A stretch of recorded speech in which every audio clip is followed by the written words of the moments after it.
Hello, and welcome back to Forgotten Ties. Some stories, they don't begin with a bang. They start with a whisper, a strange sense of familiarity that you can't quite place. For a man named Arthur Sterling, it began with a melody. A tune so simple, so profoundly personal, that it shouldn't have been in the air, not on a bustling, anonymous street in Providence, Rhode Island. Arthur wasn't a man of extraordinary circumstances. He was a retired history professor, a widower who found solace in the quiet rhythms of his days. A good book, a cup of Earl Grey, and the occasional stroll through the city's cobblestone streets. His life was a canvas painted in muted tones of beige and gray, a far cry from the vibrant masterpiece he had shared with his late wife, Lena. Lena had been the splash of color in his world, a free-spirited artist with a laugh like wind chimes and a heart as big as the sky. She had died 5 years ago, leaving behind a silence that Arthur had never been able to fill. One blustery October afternoon, Arthur was making his way home, the collar of his tweed coat pulled up against the biting wind. He was passing a small, unassuming cafe he had never noticed before when he heard it. A faint, lilting tune, carried on the breeze from an open window.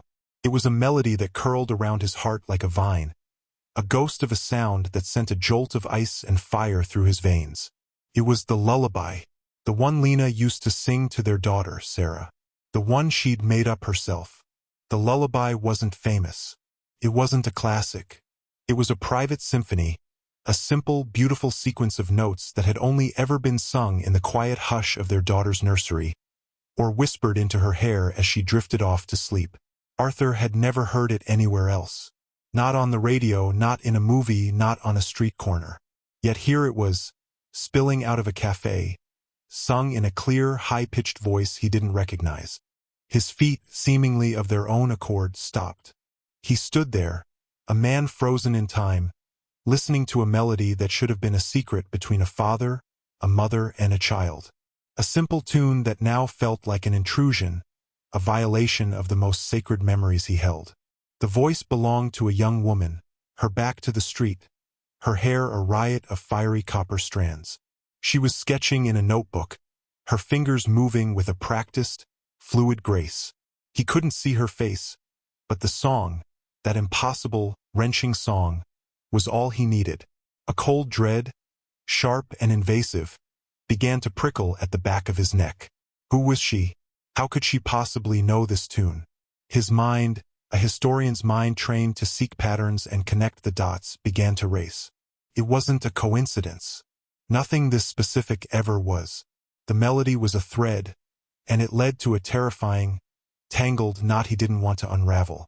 Was this a sick joke? Was it a cruel reminder of what he had lost? Or was it something far more sinister, a piece of a puzzle he didn't even know he was a part of?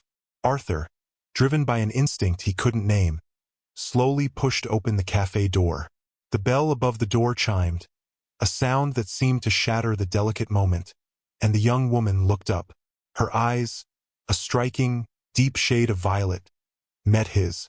She smiled a soft, almost wistful smile, and in that moment, as the last notes of the lullaby faded into the cafe's warm hum, Arthur realized he had just stepped into a story he might never escape.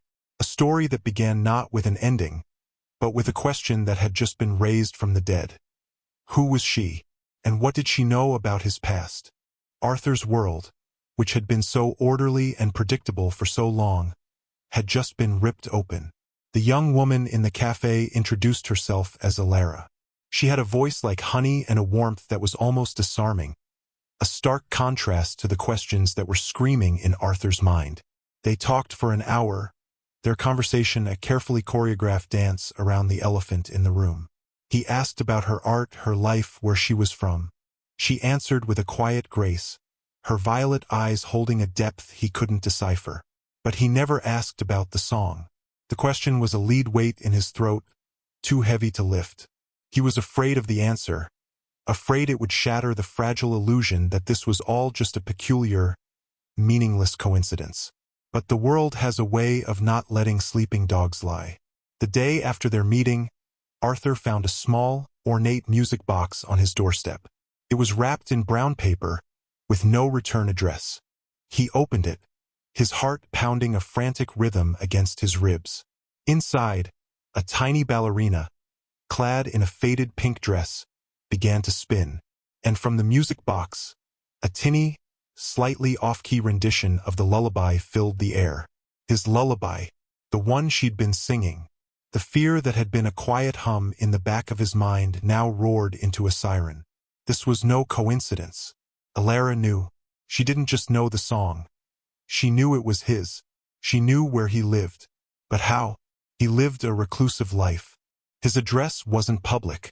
The only people who knew it were a handful of close friends, and his late wife's family, the Sinclairs, a clan he hadn't spoken to in years. The Sinclairs had never approved of his marriage to Lena.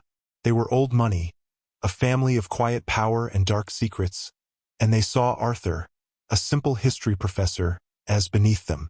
The animosity had been a simmering undercurrent throughout his marriage, and after Lena's death, it had erupted into a cold, permanent silence.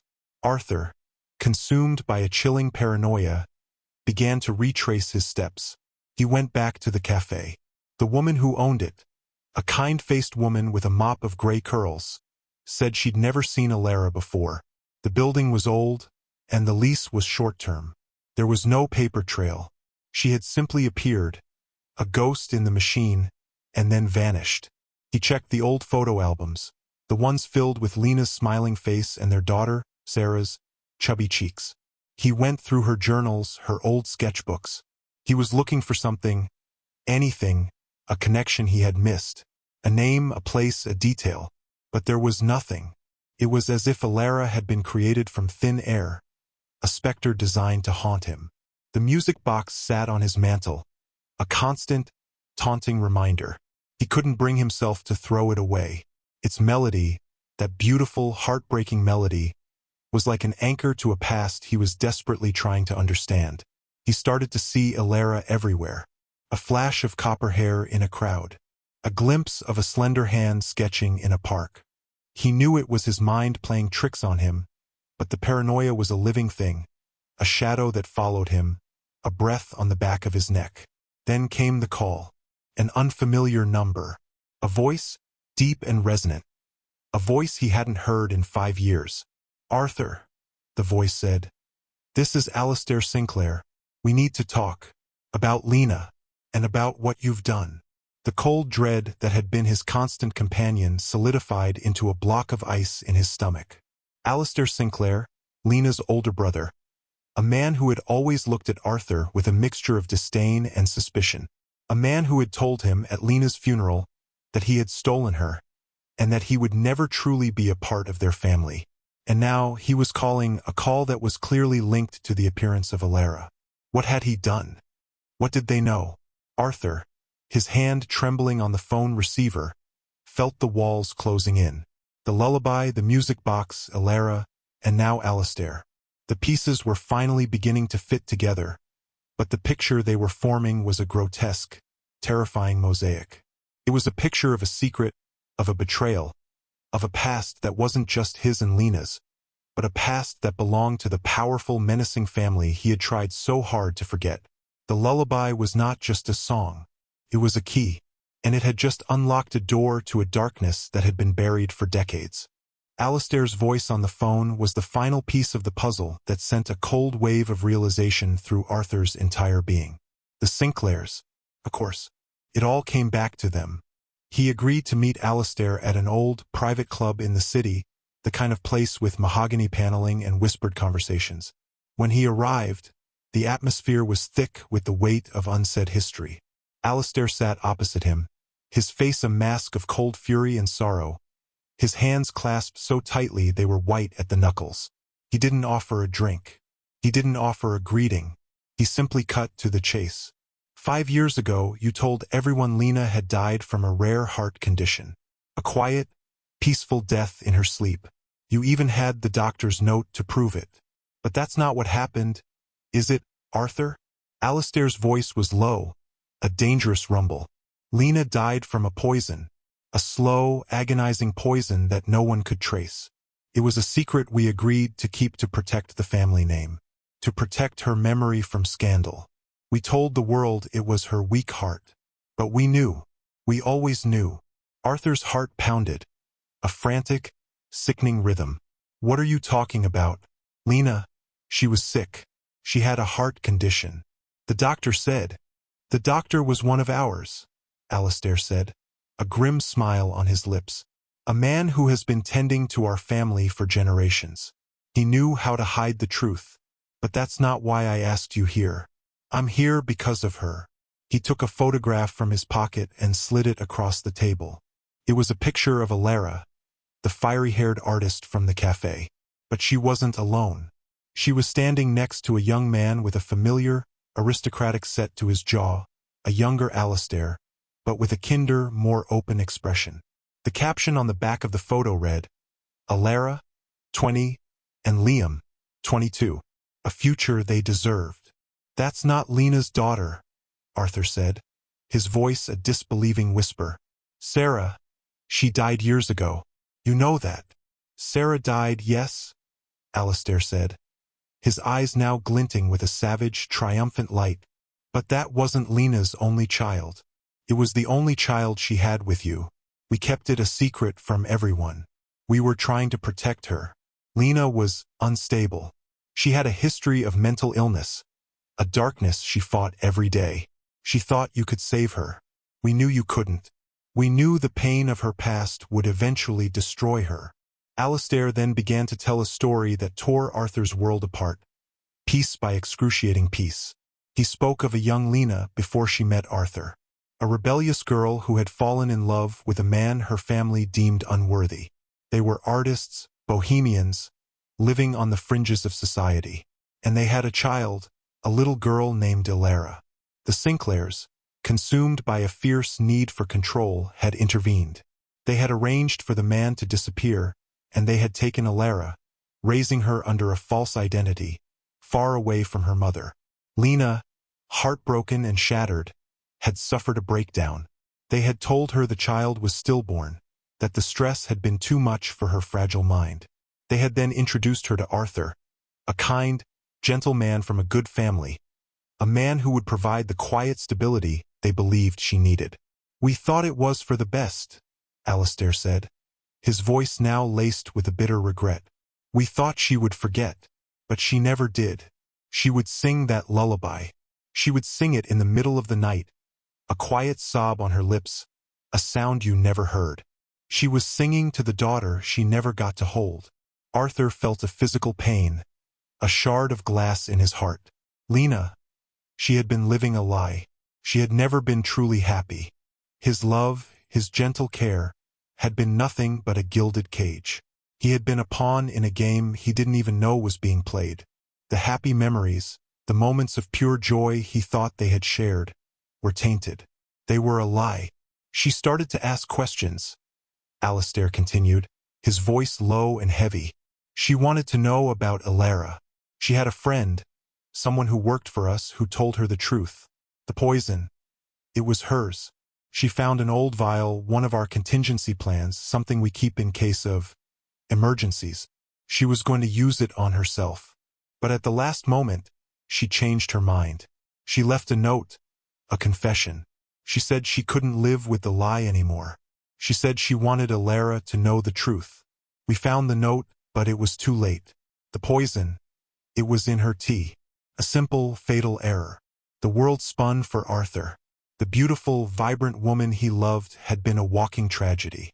Her death, which he had mourned as a peaceful end, was a desperate cry for help. And the lullaby, it was never a song of love. It was a song of longing. A song of a mother's heartbreak. A secret plea for a daughter she never knew. Elara is looking for the truth, Alistair said, a grim finality in his voice. She found the note. She knows about the lullaby. She knows about you. She knows you were the last person to see her mother alive. She thinks you are responsible for her mother's death. The pieces had finally fallen into place, not to form a simple mosaic, but a grotesque, violent jigsaw. Arthur wasn't the protagonist of a mystery. He was the unwitting accomplice in a family tragedy. A man who had unknowingly married a woman living a stolen life, who had unwittingly been a part of a conspiracy that had sealed her fate. The stranger who knew her favorite lullaby wasn't a stranger at all. She was the ghost of a past he never knew existed, a living testament to a love that had been destroyed before it ever had a chance to bloom. And she believed he was a murderer. The revelation hit Arthur like a physical blow. The quiet, gentle life he had built was a house of cards, built on a foundation of lies and secrets. He stumbled out of the club, the crisp October air feeling like a razor against his skin. The city, which had always been a source of comfort, now felt like a labyrinth designed to trap him. He had to find Elara. He had to tell her the truth that Alistair had just revealed, the painful, shattering truth that made him a victim, not a villain. He found her at her apartment, a small, cluttered space filled with half-finished canvases and the scent of turpentine. She opened the door, her face a mask of cold suspicion. "I'm here to talk about your mother," he said, his voice raw. Elara's eyes, those deep violet eyes so like Lena's, filled with a glacial anger. "My mother died because of you. She left a note. She was going to end her own life, but then she changed her mind. She told me she found a new purpose. She was going to live for me, but then she died. The last person to see her alive was you. She died because of a mistake, Elara," Arthur pleaded, the words spilling out in a torrent. "She took the poison by accident. She was trying to get rid of it. She wanted to live. She wanted to live for you." He told her everything. About his meeting with Alistair. About the Sinclair family's long-standing conspiracy.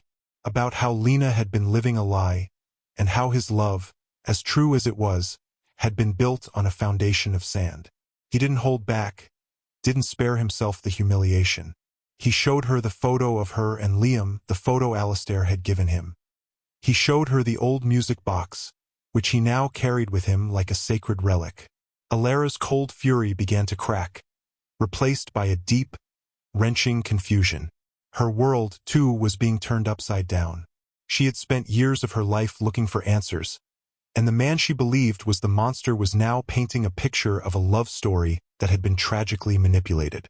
She began to cry, a silent, heart-shattering cry that shook her entire body. "It's all in the note," Arthur said, his voice now a quiet, gentle whisper. "She left it for you. Your uncle said he had it. He was going to use it to frame me, to protect his family's reputation." Elara's tear-stained face hardened. She knew Alistair. She knew how ruthless he could be. The puzzle pieces, the ones that had led her to believe Arthur was a murderer, were pieces that had been carefully placed for her to find.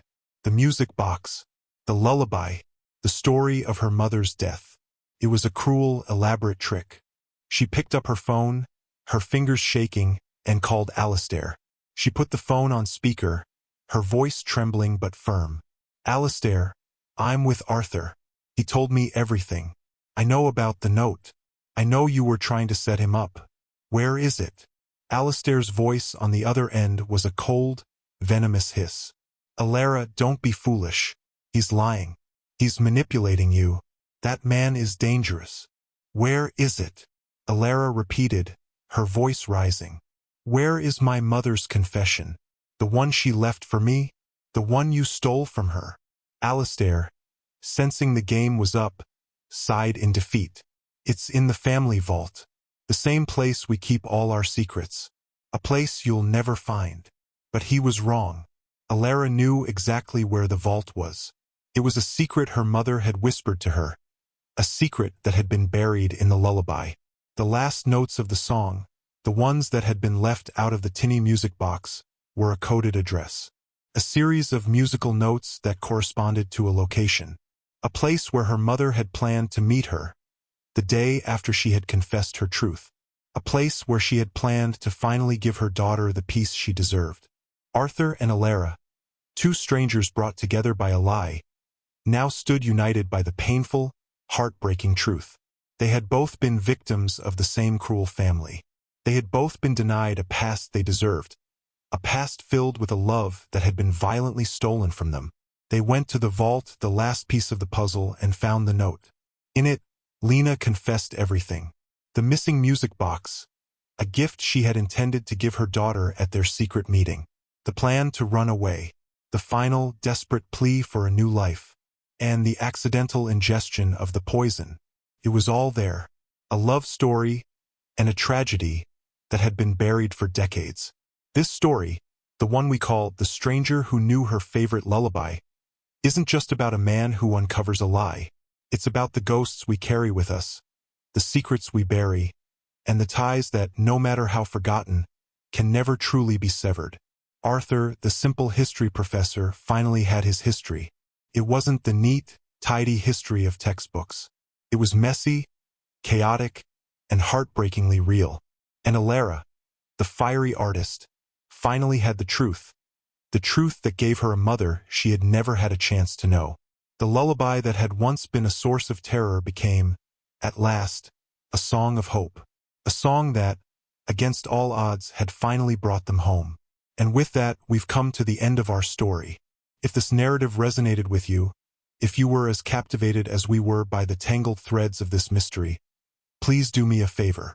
Like this video, subscribe to Forgotten Ties, and hit that notification bell so you don't miss our next deep dive into the secrets of the past. Your support is what allows us to keep telling these stories, to keep bringing the hidden truths of the world into the light. Until next time, stay curious.